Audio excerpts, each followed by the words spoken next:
Dear Internet, please can you stop calling me and my fellow neurodivergent friends lazy when you don't know anything about us, and we're just trying to explain what it is to have executive dysfunction. Laziness and executive dysfunction might look the same on the outside. You may think it looks the same, but I'm not trying to explain it to you if it's the same. So, let's get into this.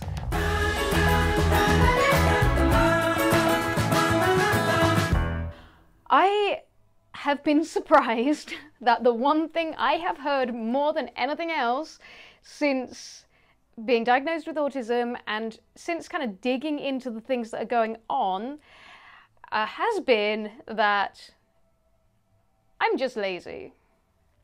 The reason lazy is problematic for me is it's like this big trigger word. I don't know about for any of you. I'm thinking probably yes, because we live in an ableist society, and we have all been not only an ableist society, but very much a society that is driven by productivity and how much we can do, this notion that the more we do, the more successful we're going to be. And I've learned over time that that is just not true. The word lazy is one that is very difficult for me, for sure, and like I said, I think many people as well. It feels very derogatory. So maybe when people say this online, they don't mean it to be derogatory in any way, but certainly for me, I take it as something derogatory. So I was like, do you know what? My emotions are probably getting in the way here. Let's go and have a look at what the dictionary defines laziness as. Well, it's an unwillingness to put in energy or do work. Anyone who knows me knows that I do not have an unwillingness to put in energy or do work. I have like this incredibly unstoppable desire to put in energy and do work. If there's one thing I'm not very often, it is lazy. Now, as I've got more into my life, the more burnouts I've had, the more mental health challenges I've had, the more I have created spaces in my life to not do work and to sit down and watch a whole season of Real Housewives or something along those lines. However, that doesn't mean that my willingness to do work has gone away at those times. Gosh, it does not go away. In fact, I enjoy work. I enjoy work more than anything else. And that, I don't just mean like work in the sense of like showing up to work. And there are activities within work that, sure, I definitely feel fearful of, but it's not that I'm, and therefore there might be an unwillingness because of that fear.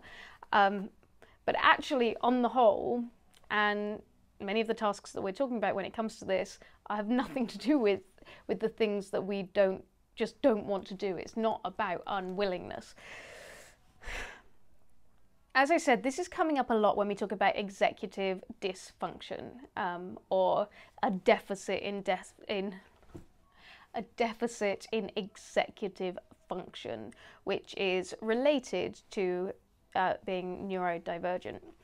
And I think the reason it bothers me so much when people say that somebody is lazy when actually there is something going on with their executive functioning is because oftentimes the reason the executive function is not working is because we've already used up all our spoons, all our energy, and our brain just cannot overcome certain things. So to me, it's a product of actually overworking. It's a product of wanting to do so much work, having such a willingness to keep going, even when it's bad for us, even when our energy, we should be resting if we want to maintain our energy levels. It is at this point in time that we keep pushing and keep pushing and keep pushing, and then suddenly we shut down, and even tiny little tasks seem impossible, and we're sitting there and we want to do them, and yet somehow there is this invisible barrier. And I know people find it really, really hard with invisible diseases and invisible barriers, but there is an invisible barrier that stops us from being able to do things. So a question I've asked myself a lot is, wow, well, if this is happening for me all the time, maybe I'm not as valuable as other people in the workplace. Like, maybe I can't. But again, this is looking through a lens of pure productivity. And pure productivity doesn't mean effectiveness. It doesn't mean positive outputs necessarily. Of course, there are times when it does, but productivity alone is not going to get you to goals, outputs, whether that's you as an individual or whether it's you as a business. There are times when you need to be productive, sure, but to purely measure your worth based on your ability to be productive 100% of the time is not a healthy way to be. And which is a lesson I keep on learning. Now, I've often been given the advice that on a good day you do 80% and on a bad day you do 20%. And I think this advice to do 80% on a good day is really, really good advice because it keeps things sustained. It helps to keep you going. When you do 100% on a good day, then that's going to lead to more shutdowns, more burnout, and more executive functioning challenges. The other reason executive functioning challenges come up, I think, for me at work, is because you can already see an answer and you are being required to do things in a way that is the way that other people need to do it. Other people's brains need to do it in order to communicate whatever this thing is. So strategy is a really good example where you can very, very quickly see strategy. And if people just listened then and allowed you to run with that, and maybe it's like, and if you were really good at communicating what this strategy is, or able to action everything in that strategy immediately, then things would move forward very, very quickly. The problem is that as an autistic person, I have to go through many, many processes that really don't work for me.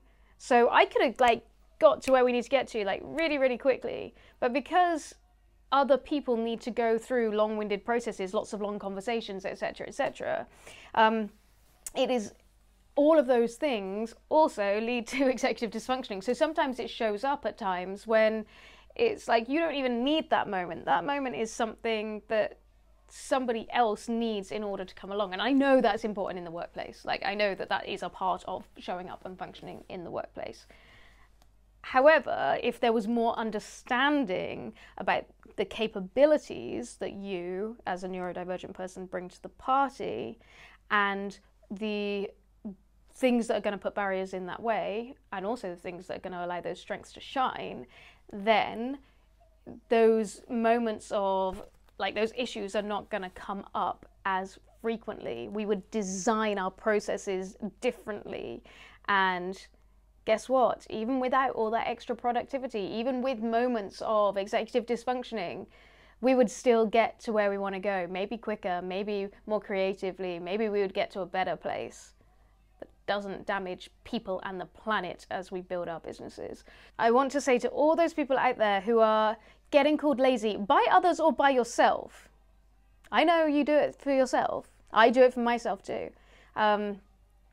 I want you to know, and if you are talking yourself down, if you are using lazy as a derogatory term towards yourself, then I want you to kind of look back at this and rethink. Number one, do I have a willingness to work or to expend energy in order to move forward? If the answer to that is yes, then it's shut up with this lazy chat, because that's not even what it means. And if the answer is no, then you're like, okay, cool. I don't have a willingness right now. I don't want to do this thing.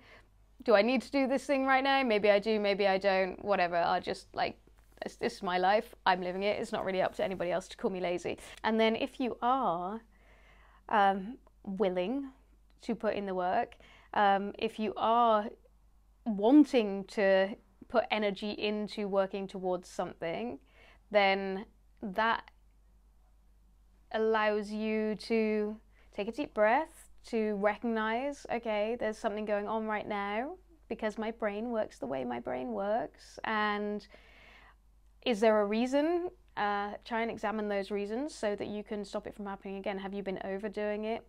Are you pushing too hard? I don't know about you, but certainly these things happen when it's something I really, really want, but I haven't broken down into a strategy yet, or I haven't broken down into bite-sized pieces, so it feels very overwhelming. So that pushing really hard and that pressure definitely can sometimes get in the way for me. Maybe it's something you don't want, maybe it's something you have to do, and then kind of motivational tactics and productivity tactics can be helpful in those scenarios. This is really an opportunity for you to start moving towards becoming that authentic self that you want to be. What can you do? How can you construct your life slightly differently so that you can start to shift towards where you want to be? But also, how can you accept the fact that we don't work all of the time at our optimum peak performance? And if we did, it wouldn't be a peak performance when it did happen. So that's the other thing, is the acceptance. I mean, I forget to say that for a reason, because I know I don't accept it either. And I'm always like, no, I want to be able to do more. I want to be better. I want to do this and that and the other. I want to be a robot. Robots break down too.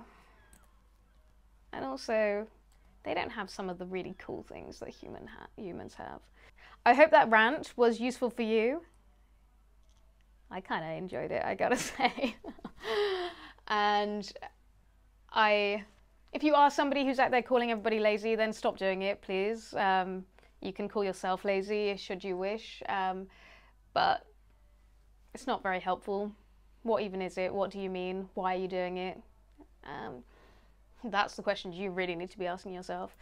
And if you are feeling like you're getting the brunt of this, or you're seeing it as a narrative, we just got to start shifting that narrative, because that way we can all be more powerful versions of ourselves. Like I said, I hope you enjoyed listening to this, and don't forget to like and subscribe and share with other people. Bye.